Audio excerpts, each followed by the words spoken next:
Você está interpretando o Manual da ONA 2026 ou recebeu um relatório dos avaliadores e não está entendendo o que está acontecendo porque você achou que tinha feito uma boa auditoria e de repente apareceu um monte de registro nesse relatório? Isso é normal porque o manual é complicado e os avaliadores também, na hora de escrever, complicam um pouquinho mais. Você chegou no canal certo, eu sou o Célio Luiz, trabalho com gestão da qualidade há mais de 40 anos e com a ONA desde 99. E se você chegou até aqui, o nosso canal, nesse período, eu estou traduzindo o manual para vocês, requisito por requisito. Essa é uma jornada que você pode acompanhar aqui no canal, que a gente está traduzindo esses requisitos, explicando para vocês de maneira prática e ensinando vocês a como produzir evidências e ter uma boa auditoria. Nós temos alguns serviços, caso você queira contratar, tirar dúvidas, temos inclusive um serviço de tradução do Manual da ONU, do Manual da ONU não, né? A tradução do relatório da ONA, que é um serviço que a gente tem feito e tem tido muito sucesso. Caso você precise, seu hospital precise, para ganhar tempo, é só nos contratar aí, aqui está na descrição, você vai conseguir localizar. Hoje nós vamos continuar, então, gestão de pessoas, vamos para o terceiro vídeo de gestão de pessoas, que é bem amplo, bem complicado, porque a gente precisa produzir bastante evidências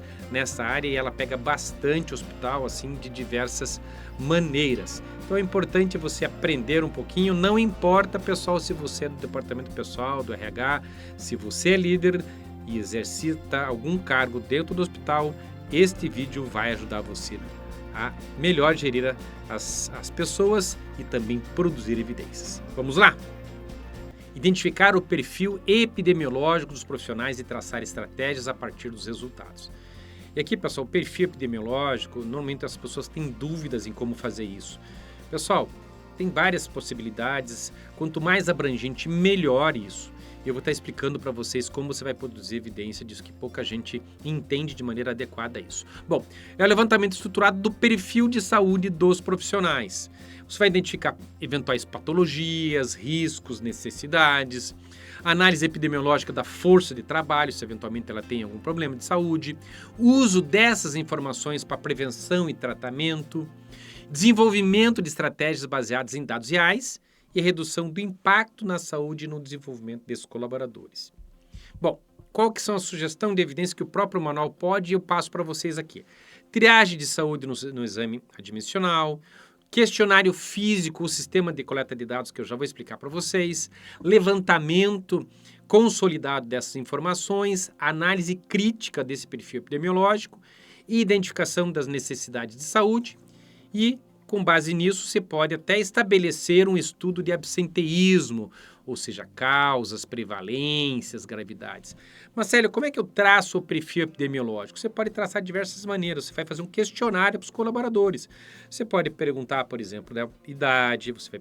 Tem alguns dados que você já tem, mas você vai ter a idade, você pode ter peso, altura, você já traça o IMC, se é fumante ou não é fumante, se tem algum problema de saúde ou não tem algum problema de saúde, você pode relacionar os problemas de saúde, por exemplo, dor na coluna, hipertensão, diabetes, né? Qualquer outro problema que eventualmente você possa ter, o colaborador possa ter. Você pode perguntar, por exemplo, problemas odontológicos, ou seja, se a pessoa, né, tem cárie, ou se tem dor no dente, se precisa extrair de dente, se tem algum problema dentário.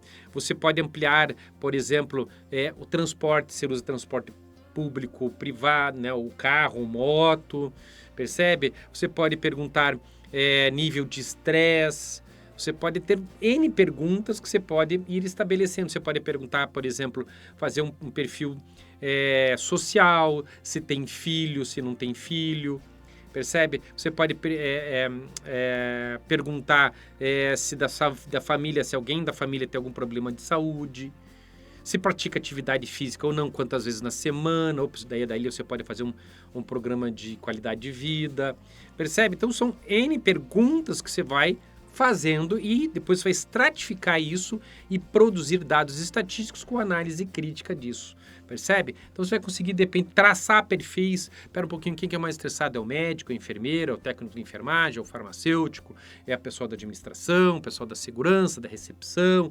Então, na hora que você joga isso num gráfico, você vai perceber que há variações da percepção do estresse, Percebe que a gente consegue traçar diversos perfis. E é isso que você vai traduzir. Você vai fazer um POP de como você faz esse perfil epidemiológico, depois você vai fazer essa pesquisa com formulário, e depois desse formulário você tabula isso numa numa tabela de Excel, numa tabela dinâmica, extrai esses dados, esses gráficos e faz uma análise crítica. Isso aqui vai ser subsídio para um eventual programa de qualidade de vida e para que vocês tenham estratégias com a sua equipe, ok? Próximo, core agora, né? Nós estamos ainda no nível 1, pessoal. Estabelecer e implementar um plano de prevenção de riscos ocupacionais, psicossociais, considerando a saúde integral dos colaboradores. Ou seja, aqui é a estrutura desse plano de prevenção de riscos. Aí você vai abranger, né, a prevenção de risco, né, o mapeamento de risco químico, biológico, físico, ergonômicos, psicossociais, ações de navegação e mitigação, promoção da saúde, monitoramento dessa saúde física e mental, integração com programas legais obrigatórios, visão sistêmica da saúde do trabalhador. Basicamente é isso, é ter uma visão sistêmica de todo esse processo que envolve os avaliadores em relação a esses riscos ocupacionais. E a sugestão de evidências, controle de registro de EPIs com validade de certificado de aprovação, né? O CA é o certificado de aprovação. Relatório de inspeções de segurança do trabalho, checklist dessas visitas técnicas, análise preliminar desses riscos, né, no mapeamento, programas de saúde física e mental, ações de promoção de qualidade de vida que eu já falei, programas de apoio ao cotidiano dos profissionais. Ou seja, é um plano de prevenção, isso aqui está integrado lá junto com o PCMSO. Então aqui eu nem entendi por que a ONA separou isso, ela quis deixar isso mais evidente, mais forte. Mas, pessoal, nos vídeos anteriores nós já falamos sobre o programa de saúde ocupacional. Então, basicamente, é a mesma coisa, só um reforço do que a gente já falou com alguns cuidados a mais. Ainda nesse nível 1, 1.18, capacitar os profissionais para atendimento em situações de catástrofes internas e externas, olha, catástrofes internas e externas, com maiores riscos de ocorrência segundo a natureza da instituição e a região que se localiza. Então, toma cuidado que agora a ONA, ela colocou catástrofes internas e externas, ou seja, preparação dos profissionais para a situação de catástrofe interna, uma explosão, um incêndio, uma inundação, percebe, um vendaval. Então, é a questão interna e externa também, para eventualmente você tem. Imagine uma grande explosão em algum lugar que é um hospital de referência. Como é que eu recebo um grande volume de pacientes? Como é que eu faço esse plano de contingência para isso? A capacitação estruturada para esses casos, né? Como que isso tem que estar à disposição, tem que estar fácil acesso, o que eu faço, quais são os gatilhos que vão ser acionados. Isso tudo tem que estar bem detalhado num procedimento, num POP, né, pessoal? E depois a equipe tem que estar bem treinada nisso, né? Disseminação desse plano de contingência, onde que eu acesso ele, o que eu faço, o treinamento nesse fluxo e nesses protocolos institucionais, o foco na redução de incidentes e, lógico, a execução eficiente dos planos em situações críticas. Então, ou seja, treinar os colaboradores, saber o que faz, os gatilhos, né? Justamente, você tem várias formas aí, pessoal, que a gente pode preparar e elaborar o plano de contingência para situações de catástrofes internas ou externas. Sugestão de evidência, então, é o registro, né, desse treinamento, o plano, né, de catástrofes, a evidência dessa disseminação desse plano de contingência, o relatório dessas simulações de catástrofes, o que foi, monitoramento de tempo, né, quanto tempo demorou para a pessoa evacuar, né, o local, ou seja, de que maneira eu consegui tirar as pessoas, os pacientes, né, medida de simulação, ou seja, de que maneira eu tenho todas essas simulações de catástrofes que você vai evidenciar.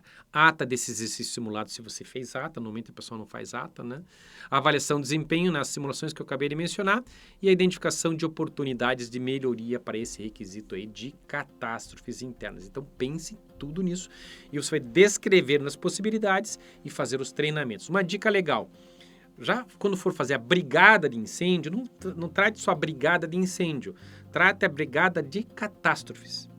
porque ela pega o incêndio e também pega outras situações. Aí você não precisa ficar retreinando. Então, uma dica bem legal chame-se brigada de catástrofe ou brigada de emergência, não só de incêndio, porque ela pode prever tanto incêndio como uma catástrofe interna quanto externa também. Próximo. Estabelecer e manter um programa de reconhecimento e valorização profissional. Complicado aqui para alguns lugares. A gente sabe que tem muitas clínicas e até alguns hospitais que não promovem essa valorização, esse reconhecimento. Que a gente tem dificuldade, às vezes, né, que o pessoal da qualidade tem dificuldade de comprar um pequeno mimo para sortear entre os colaboradores, né, naquele funcionário do mês, porque a instituição acaba não valorizando.